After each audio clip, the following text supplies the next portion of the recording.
In this video, we will be showing you how you can fix your Eufy notifications that are not working. To fix the Eufy notifications that are not working, you need to check the settings in three main areas: your Eufy app settings, your phone's operating system settings, and your network connection. So first is for the phone settings.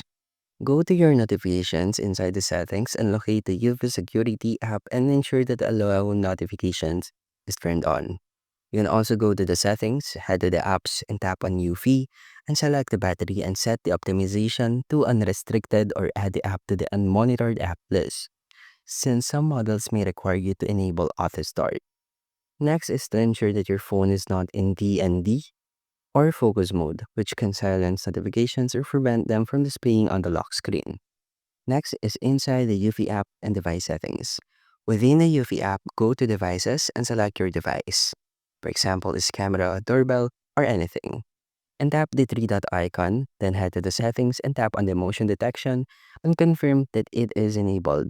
And that's how you can fix Eufy notifications that are not working, and thank you for listening.